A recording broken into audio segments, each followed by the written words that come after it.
तो दोस्तों कैनरा बैंक ने अपने क्वार्टर वन के नंबर को डिस्क्लोज कर दिया है। तो चलिए देखते हैं क्या है क्वार्टर वन के नंबर्स के अंदर डाटा बेसिकली क्रोज में दिया गया है। तो देखिए पिछले क्वार्टर में कंपनी ने 37,384 करोड़ के आसपास का टोटल इनकम जनरेट किया था पिछले साल 32,260 करोड़ के आसपास, जबकि अभी देखें तो बढ़ के 36,965 करोड़ के आसपास आपको जाता हुआ देखने को मिला है। तो साल दर साल देखें तो साल दर साल कंपनी के टोटल इनकम के अंदर ज़्यादा बड़ी तेजी नहीं, लेकिन हाँ एक अच्छी खासी तेजी आपको देखने को मिले। ऑलमोस्ट बोल सकते हैं 13 से 14% के आसपास का जंप आपको देखने को मिला है। वहीं अगर क्वार्टर जाते हैं तो क्वार्टर कंपनी के टोटल इनकम के अंदर एक हल्की सी गिरावट भी आपको देखने को 1% के आसपास की गिरावट है कंपनी के टोटल इनकम के अंदर।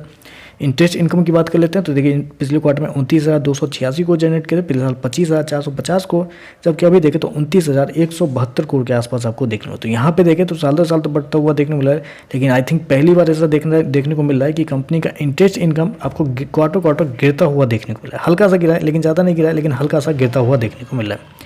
चलिए कंपनी के एनआई क्या है वो देख लेते हैं। तो इस क्वार्टर में अगर कंपनी का एनआई देखते हैं तो वो निकल के आता है 9,300 करोड़ के आसपास, जबकि मार्केट का अनुमान था कि 9,600 करोड़ के आसपास कंपनी का एनआई आपको आता हुआ देखने को मिलेगा। तो उसके मुकाबले देखें तो हल्का सा कम आपको देखने को मिल रहा है।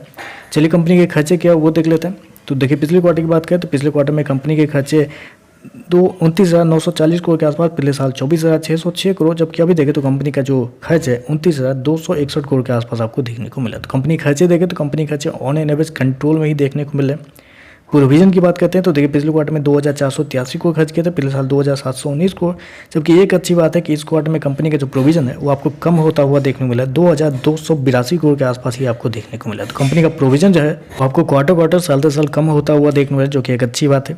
चलिए कंपनी का नेट प्रॉफिट क्या निकलता है वो देख लेते हैं। तो देखिए पिछले क्वार्टर की बात करें तो पिछले क्वार्टर में 3,793 करोड़ का प्रॉफिट था, पिछले साल 3,573 करोड़, अभी देखें तो बढ़ के 3,977 करोड़ के आसपास आपको देखने को मिला। तो साल दर साल देखें तो साल दर साल कंपनी के प्रॉफिट के अंदर एक अच्छी खासी तेजी आपको देखने को मिला। ऑलमोस्ट बोल सकते हैं आप 13% के आसपास का जंप आपको देखने को मिला। वहीं अगर क्वार्टर जाते हैं तो क्वार्टर भी कंपनी का जो प्रॉफिट है वो आपको बढ़ता हुआ देखने को मिला। वहाँ पर भी देखें तो लगभग बोल सकते हैं आप 6% के आसपास की तेजी आपको देखने को मिला, 5 से 6% के आसपास का जंप है। तो क्वार्टर साल दर साल कंपनी का जो प्रॉफिट है वो आपको बढ़ता हुआ देखने को मिला। मैं आपको बता दूं कंपनी का स्टैंड लोन प्रॉफिट अगर आप देखने के लिए जाते हैं तो इस क्वार्टर में निकल के आता है लगभग 3900 करोड़ के आसपास, जबकि मार्केट का अनुमान था कि इस क्वार्टर में कंपनी का जो प्रॉफिट है वो 3950 करोड़ के आसपास आता हुआ देखने को। तो मार्केट का अनुमान से देखें तो कंपनी का प्रॉफिट अभी भी थोड़ा सा कम आपको देखने को मिल रहा है। चलिए कंपनी के ईपीएस और एनपीए क्या है वो देख लेते हैं। तो ईपीएस पिछले क्वार्टर में 21 रुपये के आसपास, पिछले साल 20.5 रुपये, अभी देखें तो कंपनी का जो ईपीएस है 4.48 रुपये। तो आप कहेंगे कि ऐसे कैसे हो गया, कंपनी का ईपीएस ऐसे कैसे गिर सकता है। तो बेसिकली ईपीएस गिरा इसलिए क्योंकि कंपनी ने स्प्लिट की थी,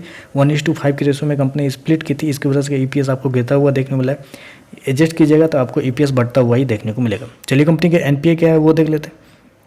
तो देखिए पिछले क्वार्टर की बात करें तो पिछले क्वार्टर में कंपनी का ग्रॉस एनपीए 4.23 था, पिछले साल 5.16, अभी देखें तो 4.14 है। तो ग्रॉस एनपीए आपको साल दर साल क्वार्टर मतलब कम होता हुआ देखने को मिला, जो कि एक अच्छी बात है।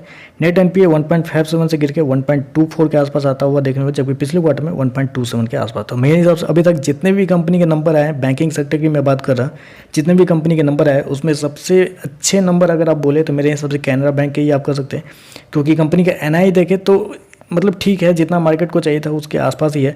प्रॉफिट देखें तो मार्केट से हल्का सा कम है कंपनी का प्रॉफिट, लेकिन एनपीए और ईपीएस जो है कंपनी का संभलता हुआ देखने को, मतलब एसेट क्वालिटी कंपनी का बेहतर आपको देखने को मिला है। और बाकी प्रॉफिट और रेवेन्यू देखें तो वो थोड़ा सा दबाव में आपको इस क्वार्टर में देखने को मिला है। तो चलिए बस आज के लिए बस इतना है। वीडियो पसंद आए तो लाइक कीजिएगा, साथ में साथ चैनल को सब्सक्राइब जरूर कीजिएगा। धन्यवाद।